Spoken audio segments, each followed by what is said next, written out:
has dropped. Well, what day is it today? What day is it today? It is the 17th of August as of current. 3 days out from Wukong's release, and the IGN review has dropped. Now, as I always say, and as I've always stood on, take IGN reviews with a grain of salt, okay?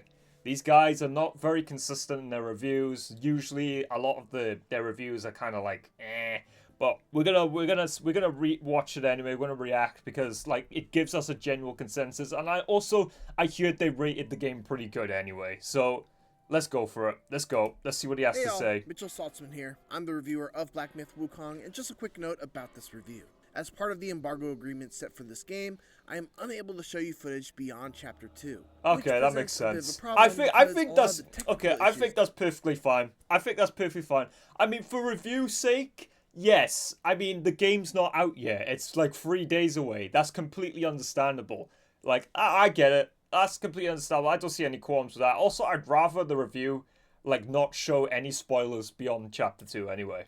I have with this game that I specifically call out in this review occurred after Chapter 2. Okay. So I'm unable to actually show them. So we're that does make things difficult for. I get it. It does make things difficult for the review, but at the same time, I kind of get it. I get it.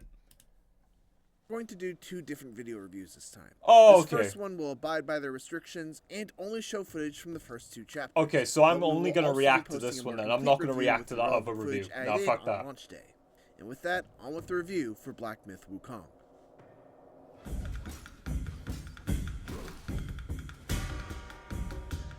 I've never been so utterly blown away, yet simultaneously so unbelievably frustrated by a game as I have been with Black Myth. That sounds about right. This is undoubtedly one of the most ambitious and impressive action games I've played. We like this game was revealed like 3 years ago, and it looked so fucking good and so stunning that a lot of us believed that this at the time that this game was never going to come out, and this game actually wasn't real. But man, it's real and it's coming out. No way. It's stunningly gorgeous. Its combat is fantastic. Oh, that looks challenging. Oh, let me go back to that. Let me go back to that. That looks satisfying as fuck. Combat is fantastic. Oh, the boom! Oh man, that was great. I love that. Always satisfying to overcome. Oof. And the setting is refreshingly unique and steeped in rich Chinese culture. Yep.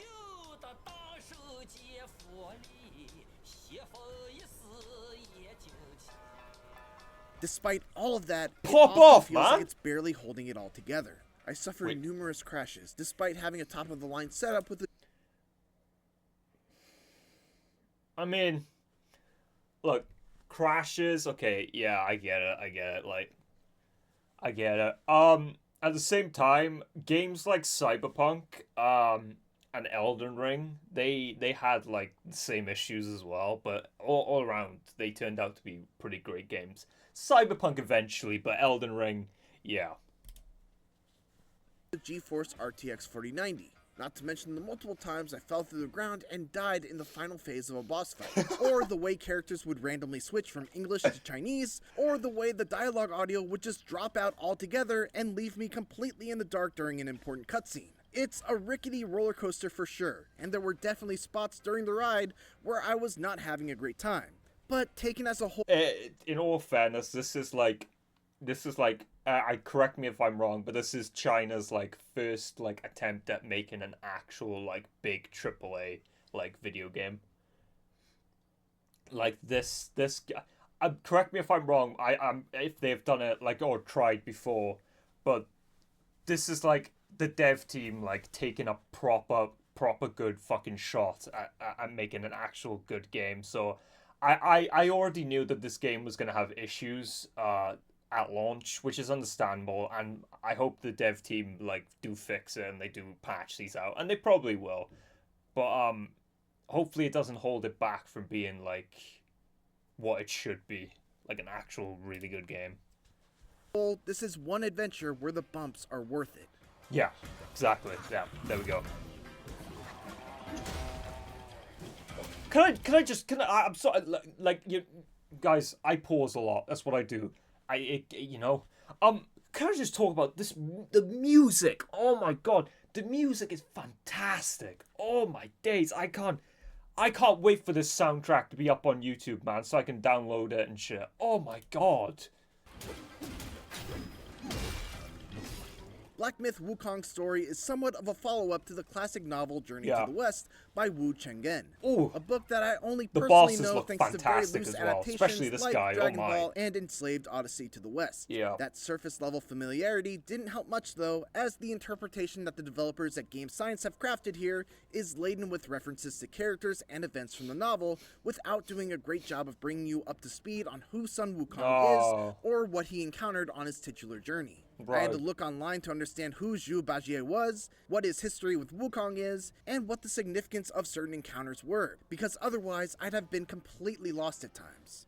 You play as the Destined One, a literal monkey who wakes up one morning and decides to set out on a roughly 40-hour journey to locate the 6 relics of Wukong. 40 hours. 40 hours. Fuck yeah. Let's While go. the moment-to-moment storytelling is fairly unremarkable, largely due to a mute protagonist and side characters that aren't given enough screen time to develop, each of the 6 self-contained chapters culminates with a stunningly gorgeous animated vignette that tells a short story about that chapter's main antagonist.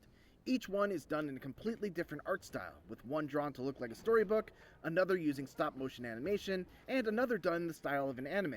Every single one of them is beautiful and poignant, and I couldn't help but wish that the main story managed to move me in similar ways. Yeah. Apes of Wrath. My initial read on Wukong was that it was a Oh Souls-like, given the boy. checkpoint system. Oh boy, oh boy, oh boy. Not even this game. Not even this game. Oh boy, oh boy, oh boy. Duo fights. My favorite. My fucking favorite. Oh god, man. God! The stamina bar that governs your actions in combat, and the dodge-heavy fighting style. But as it turns out, Wukong has more in common with traditional action games, like what you might expect from Bayonetta developer Platinum Games, than it does with anything that From Software has made. Yeah, okay, Most like, of the- alright, yeah, I said this in my trailer reaction, right? Everyone was like, a lot of people are under the impression that this was a Souls game. I don't know what gave you guys that impression, in my honest opinion. It looks more like, you know, Neo, Bayonetta, action-type RPG games.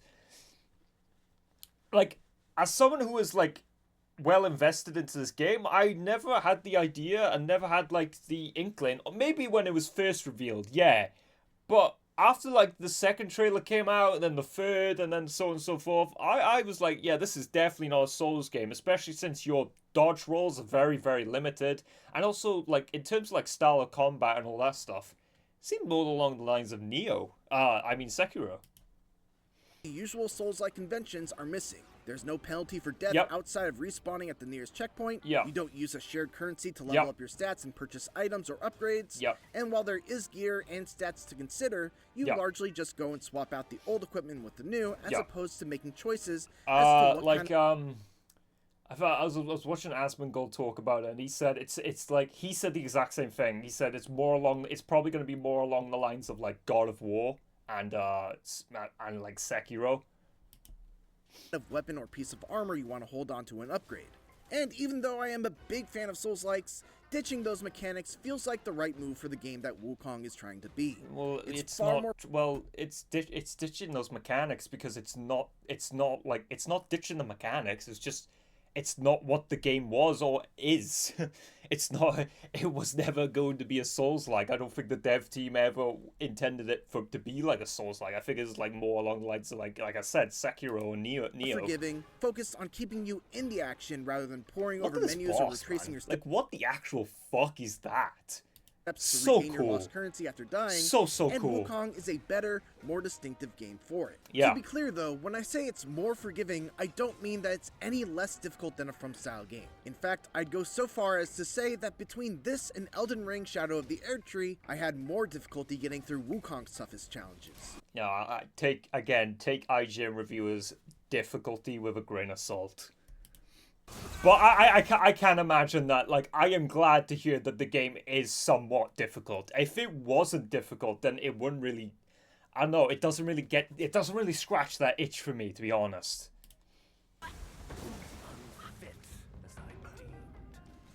But at the same time, those challenges never felt unfair, and overcoming some of the tougher boss fights was always a satisfying combination of learning their attack patterns, figuring out where I could maximize my punishment windows, and tweaking my loadout in ways that made the best use of my chosen powers.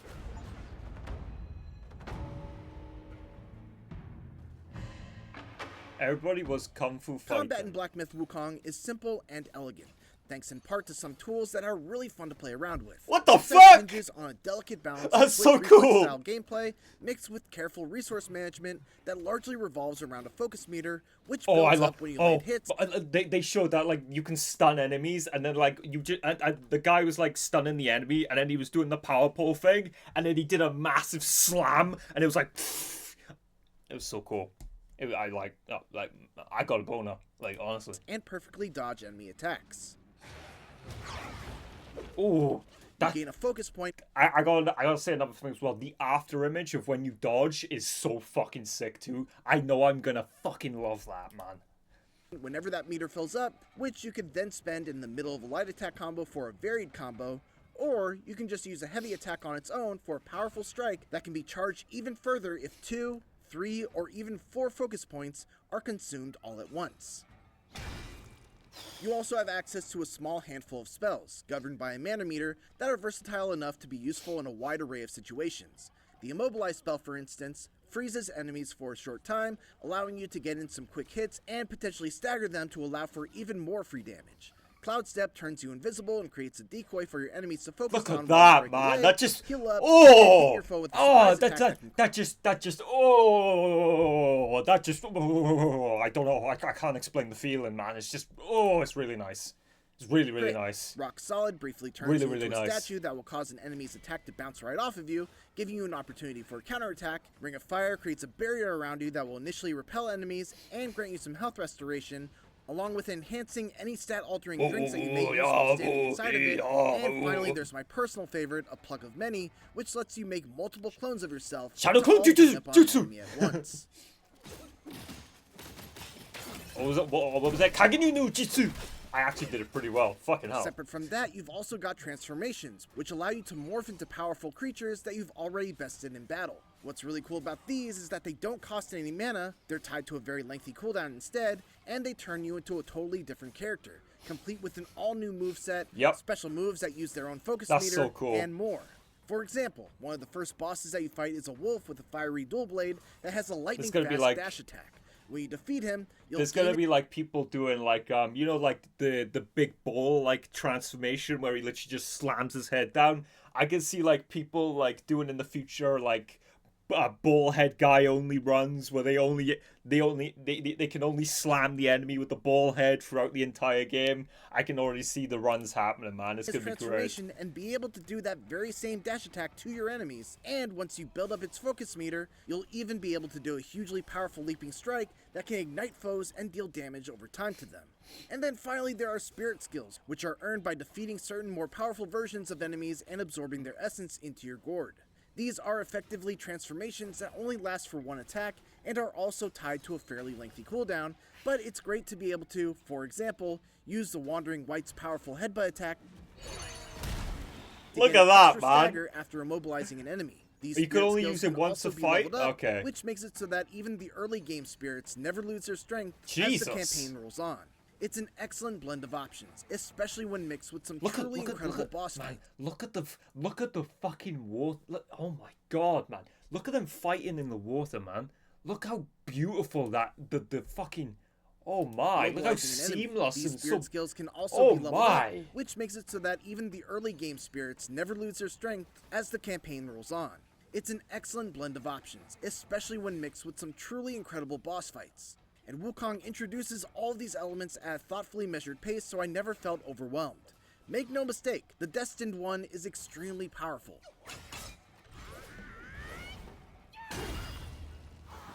And being in control of him is definitely a heck of a power trip. Even beyond the many powers and abilities he has at his disposal, nothing beats the feeling of just slamming a 50-foot bow staff down onto an enemy's head. But I still had to be smart with how I used my spells due to the fact that mana restoration is actually very difficult. This is where the resource management aspect of I didn't even combat know comes there was into a play. mana I system had to in this carefully game. consider what spells were actually worth the mana cost, whether I should save them for a more difficult second phase of a fight, and whether or not I could capitalize on the opportunity if I were to spend the mana in the first place. For instance, even though it's my most powerful spell, I often had to hold off on casting my Pluck of Many spell that duplicates my character since it has an extremely high mana cost. If I cast it That at a looks bad so time, good, the boss man. could This game simply looks wipe so out all of my fun. clones with an AoE attack before they even got a chance to get some damage in. Sometimes the adjustment I had to make when I was stuck on a boss was a simple change in how I used my abilities, and the act of coming up with a new strategy and I'm having going it to pay point it out off. again, but like, I know these are like The small, tiny, intricate details, but look boss at can the simply movement wipe out and like all of the my clones with an reaction in AoE the attack sand, before man. they even got a chance Look to at the get move, some like damage the in. footprints Sometimes just the perfectly adjustment I had to mimicking, make and when I like, was stuck on a oh my boss god, was a simple change in how I used my abilities, like and oh the my act god, of coming up with a new bro, no wonder his PC was crashing. This game is insane. strategy and having it pay off was always extremely satisfying. While Yeah, boss battles are where Wukong is at its best, Yeah. there's also a highly respectable amount of enemy variety in its regular fights. Good, Level design is of the wide linear variety, usually with a clear main path that leads from checkpoint to Yeah. checkpoint, but plenty of opportunities. I'm gonna be honest. As much as I love Elden Ring, I did miss like the more structured linearity of like Dark Souls and Bloodborne. Even though Dark Souls and Bloodborne isn't exactly linear, like it is in terms of like where you need to go, what you need to do. It's like very straightforward cut, but the level design is very interconnected, which is one of the best things about Souls games. But the one thing I did miss about that with Elden Ring is like I kind of like open world isn't for everybody, and open world games can be very like time consuming and a bit stressful at times, at least for me. And I just like to have a clear cut path sometimes. To venture off that path to discover optional goodies. That's also nothing against Elden Ring. It's an open world game. It's what it's meant to be, and I fucking love Elden Ring. It's one of my favorite games of all time, easily. But that's just me. The rewards for exploration are great too. I've found rare crafting materials to make new weapons and armor, special enemies that drop a new spirit skill, curio items that I could equip to enhance my build, and treasure chests that might permanently increase my max health, mana, or stamina, all of which made the time that I took to find them well spent. On top of that, there are also several secret boss fights to discover. Yep, Key optional. items with mysterious uses that I still haven't figured out, and plenty of more reasons to stray from the beaten path and keep an eye constantly scanning the environment. The Don't want main it to one be being too that Wukong linear. is one of the most gorgeous games I've ever played.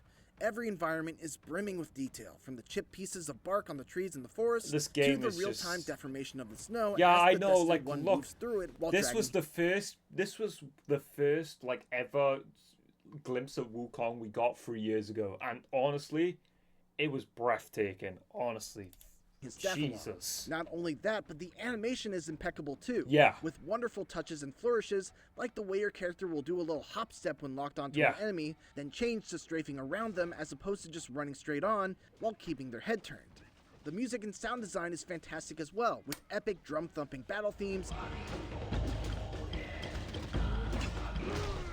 Oh my and god, melodic bro. flutes and How the fuck am I gonna play this game focusing, man, when my balls are tingling from the music, man? Times adding to the air of wonder and mystery as you explore the unknown.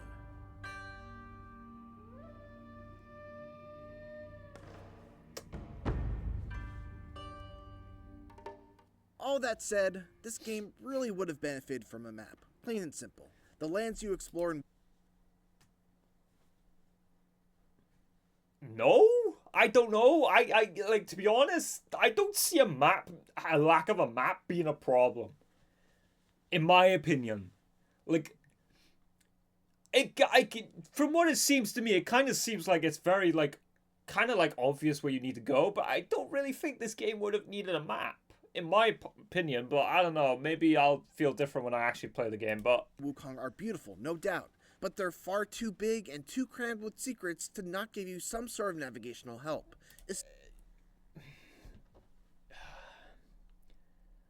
Yeah, I get that. I do get that. I do get that criticism. I do. But for me, at least, finding that stuff kind of feels more rewarding. Because you're like, damn, I actually fucking went out and I actually found this shit instead of like being told it's here on the map instead. And I think that's feels far more rewarding than anything. Like accidentally stumbling upon an area and being like, I'm finding this thing and being like, oh, whoa, oh shit, nice. Instead of being actually told on the map like there's a thing here.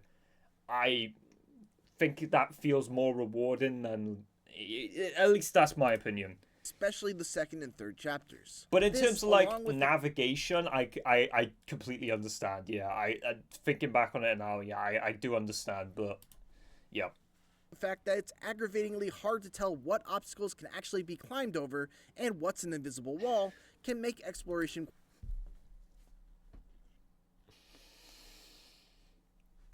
Yeah, I do. Yeah, we're just gonna keep going.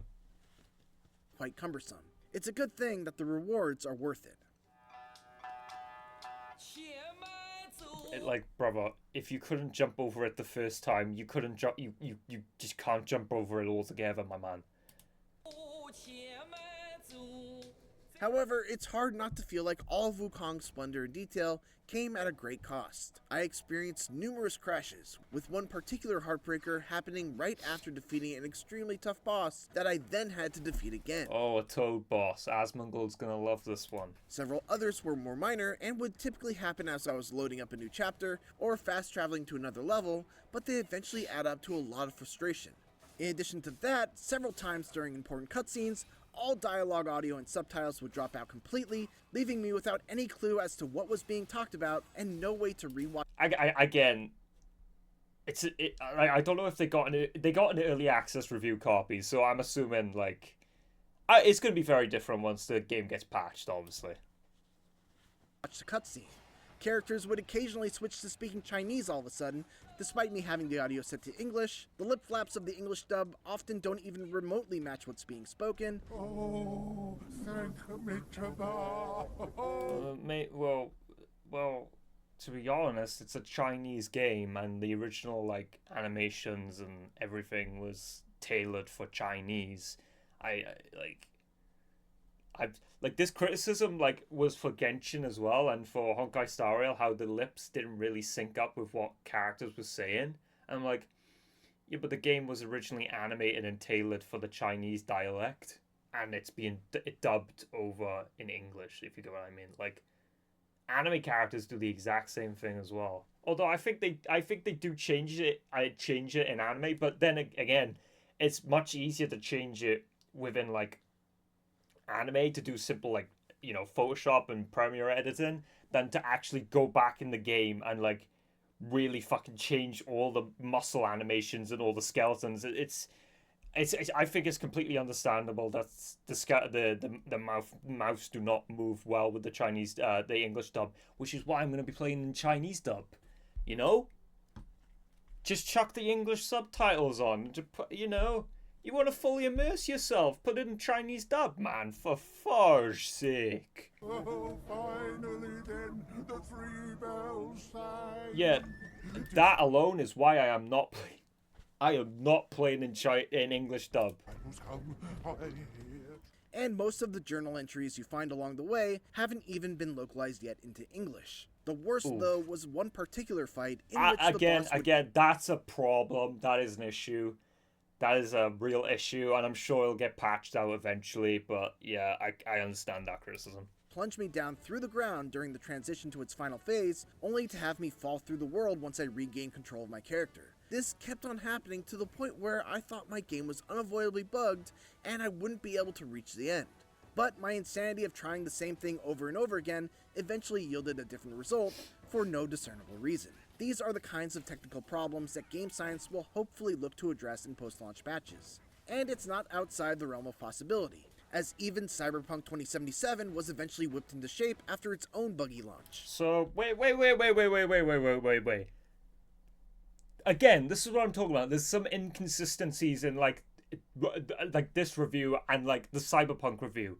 Didn't they rate Cyberpunk really low for these exact same issues, but they've rated Wukong really high for the exact... That's what I'm talking about. Like, you there's inconsistencies between reviews, and I I know it's difficult to like keep up consistency with reviews, but still, you can't like rate a game higher on the same problems another game had, but still rate it lower. It's whatever. I hope that those fixes come swiftly, because while I still wholeheartedly think that the things that Black Myth Wukong does so right are worth dealing with those problems, I would love to be able to recommend it without those caveats.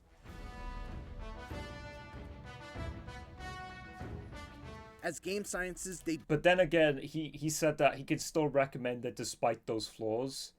Could you really recommend Cyberpunk despite the initial flaws? Yes, because there was a game there and it had huge potential. It was just extremely buggy. Yeah, whatever. I'm gonna move on. View action game, Black Myth Wukong is mostly a great success. Yeah, Despite that's great. some That's major great to hear. technical black marks and localization issues that are likely to cause some frustrations at launch. Again, I've correct me if I'm wrong, this is China's first full fucking attempt at making a big AAA game. So it's gonna have flaws.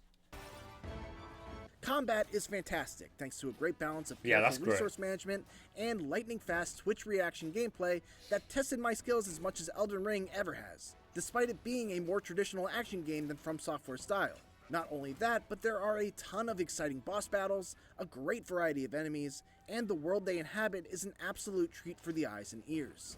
Its story has its moments, but relies a bit too much on having prior knowledge of the events of Journey to the West, and it really could have used a map to make its rewarding exploration measure up to the strength of the combat. I do worry about how console is gonna handle this if his 490 was crashing. I do worry.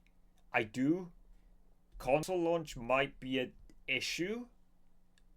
If his 490 was crashing a lot and he was having issues with his 490, I do worry about console PS5, but we'll see. All said, its strengths more than carry it through, making Black Myth Wukong a great action game. Because I don't want people like this game clearly has potential to be one of the best games we've had in years, and I don't want a shitty console launch to be the next Cyberpunk of games and be like a game with such potential being brought down by its shitty release. I don't want another fucking thing of that, man. An 8 out of 10. An 8 out of 10 is great. It's good. It's very good. For an IGN review, I don't fucking know. Could be even greater if game science can squash the bugs. For more Black Myth Wukong, make sure to check out the first minutes of the game. All I think that was a pretty fair review in my opinion. Like a few things obviously I disagreed with and was conflicted with, but it's an IGN review at the end of the day, you're gonna get that. But all in all, I think the review was pretty fair. It was pretty good. See what people have to say about it in the comments. As it turns out, this isn't a Souls-like. They told you, you ignored them. Thank you. We have smart individuals in the room. Thank you. Oh my lord. We've been telling you for 3 fucking years this isn't a Souls game. God damn. Smart individual. Thank you. Smart individual. Cyberpunk 2077 had a buggy launch and got a 9. You guys complained the same year but gave it an 8. Okay, they didn't rate it lower. I thought they rated it lower. Okay, so then that just changes like everything really for me. So you give Cyberpunk a 9 with the exact same issues, but you give this game an 8? Where's the consistency? Well, whatever. This is the same reviewer that gave Shadow of the Erdtree a 10 while completely ignoring the performance issues. Again, to consistency. Why give this game an 8 but give Shadow of the Erdtree a 10? And it's the same reviewer as well, so there's lack of consistency with reviews, IGN. Get it together, man. Shadow of the Erdtree was fucking amazing. Mind you, it was beautiful. Amazing DLC. Well worth the £35 I paid. $40 for US, apparently. But that game was not... the DLC was not perfect. It was not. I gave Shadow of the Erdtree a 9. It's not a 10. It was like a 8.59 for me. because it had a lot of issues for me, especially the Golden Hippo. Oh my god, that thing was fucking broken. Ridiculous. According to the standard of this video, 2077 couldn't have scored 9 when it released. Exactly. It's lack of consistency in reviews. They gave 8 because of the technical problems. That means the game is great. Every issue they called out could be applied to a lot of games they praise. Exactly. That's the thing with me. That's the thing with IGN reviews. Like I said, take them with a grain of salt because they are not consistent at all. Not consistent. They are not consistent. Honestly, 8 out of 10 is enough for media like IGN. It is disappointing that some media, which with lack of credibility, are given 60 or 70 because of the lack of diversity in the game. This is the problem. We are rating games on... There are a lot of journalists and reviewers that are rating games on DEI. Like... So... Not the art style. Not the gameplay, not the soundtrack, not the mechanics, not the story and you know, character designs. No. First and foremost, the most important is the game diverse? I've rambled on enough, okay? I've rambled on enough. I can't wait to play the game myself. Again, this review is all over the place in terms of consistency, but it's IGN. Anyways, hope you enjoyed, guys. Leave a like, and I hope you're looking forward to Black Myth Wukong as much as I am.